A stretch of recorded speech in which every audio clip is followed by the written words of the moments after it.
May. Been a really long time. So where are we? A day, I don't know. Must be getting on for 100 for us. Because we started this on the 24th of February. So there's going to be a kind of ramble, a philosophical ramble.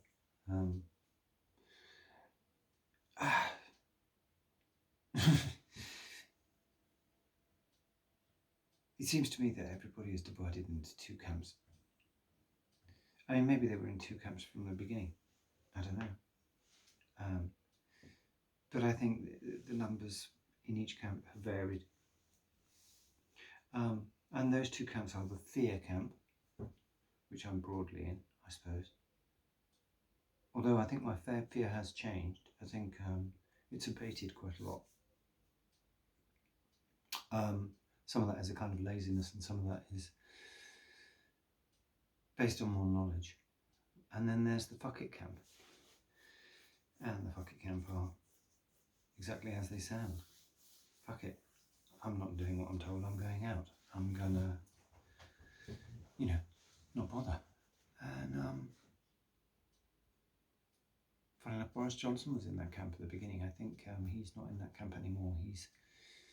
He's now, he must have one foot in the fear camp, for sure. Having had that brush with death. So in a way, in fact, I think he's always been a problem, but he's a very big problem at the moment because he's damaged goods, isn't he? And I don't know that you want somebody who's been that wounded by this to be in charge. It's a nightmare. And I mean, poor us in the UK, it's just awful, the damage that's being done to the economy, the damage that's being done to all of our futures. The problem is as well, is because we were too late going into this, into lockdown, and now I think too early coming out of it, it's all for nothing. I mean, I want to be positive. I want to be, in my last video was fingers crossed, fingers crossed, fingers crossed. And that's kind of, I think, all we have in this country is fingers crossed. I mean, the numbers are not good. I mean, a lot of you will be using the COVID app. 3.7 million people are. And I've just looked up the numbers and they reckon that there's 200,000 people actively with COVID. This is using the estimates of the amount of people, based on the amount of people who are ringing in and saying I'm feeling sick and what their symptoms are. So there's 200,000 people who have got active infectious COVID-19, and there's 11,000 new cases every day. And we've got 25,000 poorly trained, desperate for a job individuals trying to track these people down and track down all the people that these people have been in touch with and tell them that they should be isolating when the needle, the swingometer, has moved very much from fear to fuck it. Why has it moved from fear to fuck it? That's an interesting question, isn't it? Why has it moved from fear to fuck it? I mean, I hate Second World War analogies, but during the Blitz, which incidentally killed 32,000 people, not, depending on how you look at your numbers, somewhere between 58,000 and 38,000 people, as this has killed, in the UK, buildings blew up. Buildings blew up during the Blitz.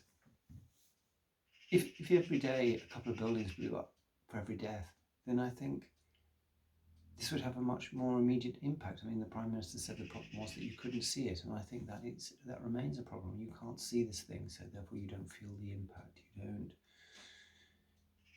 It's just a number, every day it's just a number, and people don't know enough people who've died. I mean, that's...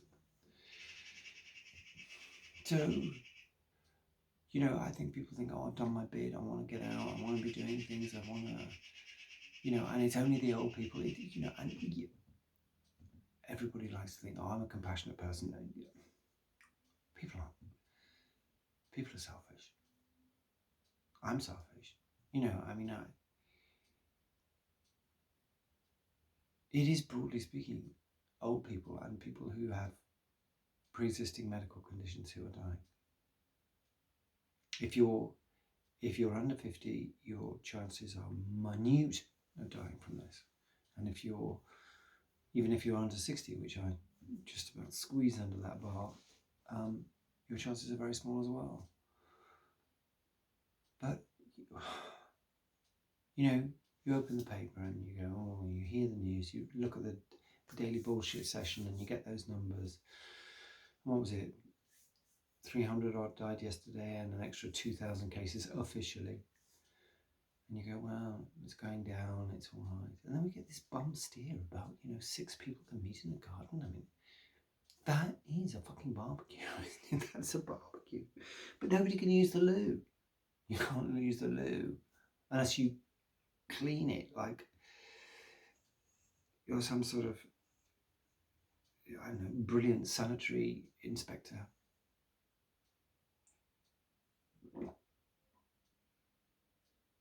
And our attitudes to all this. I talked about attitudes in early videos. I talk about mindset. They've shifted. We've slid along that scale from fear into fuck it. I mean, I can feel it in myself. I just don't take the same precautions that I used to take. Well, I try to, but then I forget. I think, oh, I didn't take my gloves when I went to the supermarket. My disposable gloves. I'm wearing my mask, but oh, it doesn't matter. I'll use the alcohol rub when I get back in the car, and then I forget, and then but more or less, we're still pretty scrupulous in this house. The thing is, the virus hasn't changed. The scientists, though, I've heard some extraordinary things. I've heard scientists saying the virus is losing its power. Saying, I heard one scientist saying that it would fade away and go poof, and it seems to be fading away and going poof, totally discounting the fact that there have been lockdowns around the world and that they're working. I've heard scientists say that the lockdowns are not having an effect. They must be having an effect. They must be. They must have had an effect. I mean, in the UK, we had a peak in deaths around the 10th of April, and then things began to slide. There was another peak later on, but I don't know whether that was a statistical aberration due to the fact that they changed the methodology for counting, and they keep changing these things. It must have worked. It's not. I think everybody is the Fear Brigade have their scientists, and the Fuck It Brigade have their scientists, and I mean science, skio. It's Greek or Latin, I don't know which, for I know. But there's so much data, there's so many papers, there's so much science that it's not science, is it? It's just, I hate to say it, but I think it's an expression of what people want to be true. In financial markets, you have a saying which is talking your own book, which is where you talk up the position you're in, whether it's long or short, and you say, I think this is a rubbish company because if you're short, and this is a great company because if you're long. And it's not a reflection of what you really believe, it's a reflection of the position that you've taken in the market. And I think people have taken a position in the market which is fear or fuck it, and then they line up the science behind that position, and the scientists themselves have taken an emotional opinion, and then that informs their science. They create a kind of confirmation bias.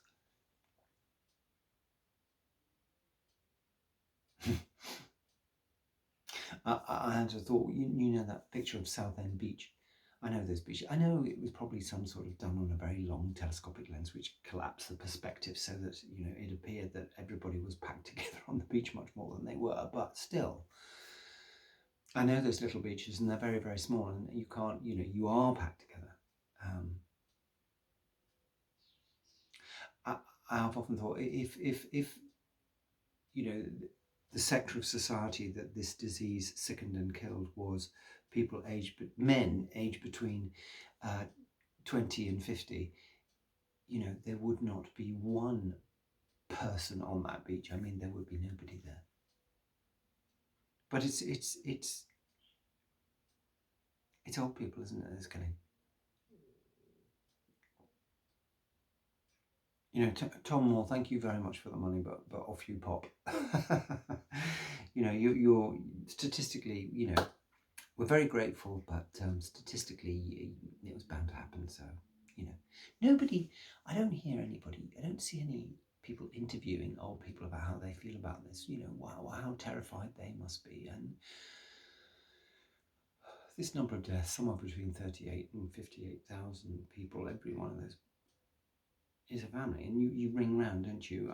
I've spoken to an awful lot of my friends during all of this, people I haven't spoken to for ages, and you go, are you okay? Are you okay? And it's a bit exciting. It's a bit like sort of, I don't know, a power cut, or, initially it was like that, and you're going, you okay? Yeah, I'm okay. I haven't heard you for ages. And then I rang one person and I said, how are you and how's your family? And they're going, well, my father died.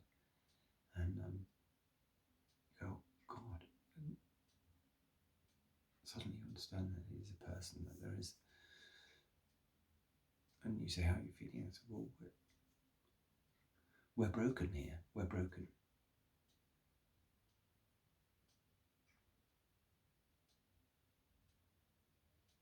And looking at things now,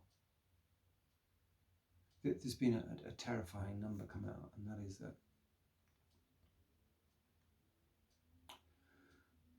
there's been an antibody test, and it says that only 7% of the UK have had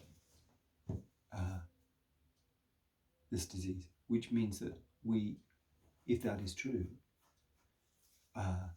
then the infection fatality rate, depending on whether you believe it's 58,000 or 38,000, is somewhere between 0.6% and 1%. That's the infection fatality rate based on that number. But then I've heard scientists saying that it could be that there is a proportion of the population who are batting this off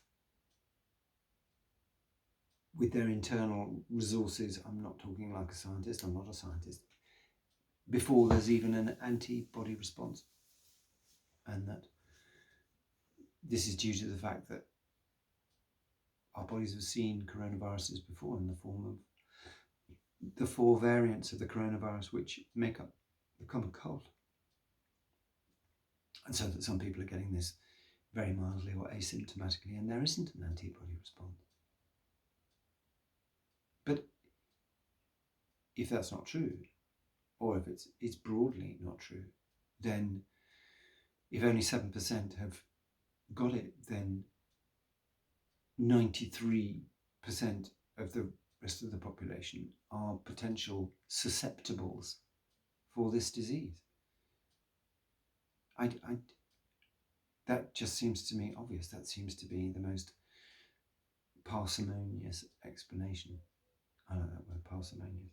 Parsimony principle, which means that it's the most obvious explanation for that number. So, and we're going back out. We're going back out, aren't we? And the fuck it brigade are saying, you lot, the fear brigade, you had your moment. We're out there. I have a private theory that the good weather will delay the onset of this disease because everybody's outside. We've got a little baby boy, and as you all know, and my wife always thinks, oh, it's a cold day, he'll catch a cold. And I'm always going, no, he won't catch a cold because he's outside and it's cold. You catch a cold when you're inside. The reason that colds go up in the winter is everybody crowds into Costa Coffee or crowds into, places, and they all get together and we're all hugger-mugger, cheek by jowl, breathing the same air in a warm space without the windows open. That's why we get sick. That's how diseases spread.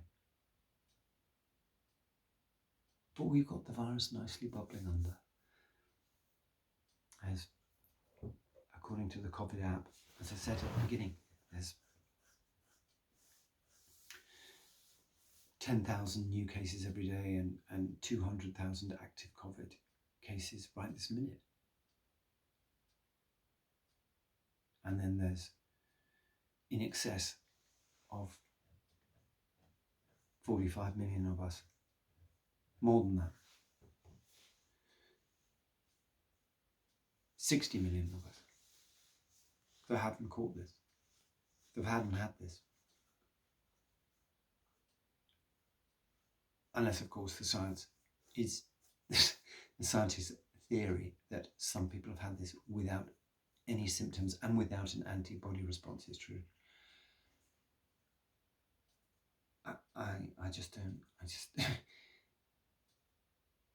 a lot of the science isn't sounding like science anymore. It's sounding like an opinion dressed up as science. This is my opinion. I'm long COVID. I'm short COVID. Because that's what I want to be true.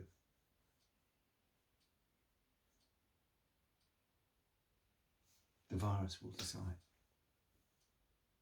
The virus will mark our scorecard.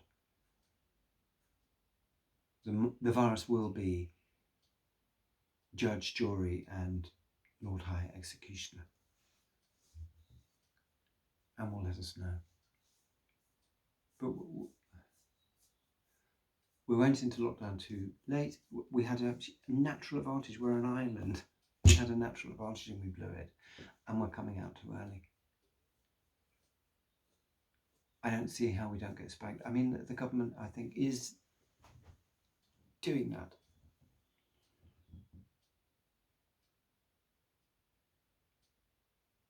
We should have waited another week, another 10 days. And in fact, they should have turned the thumb screws up.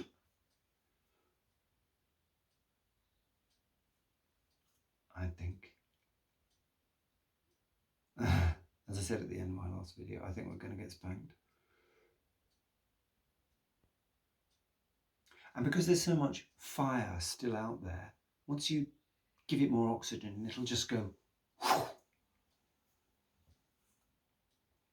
I hope not. I hope not. I hope not.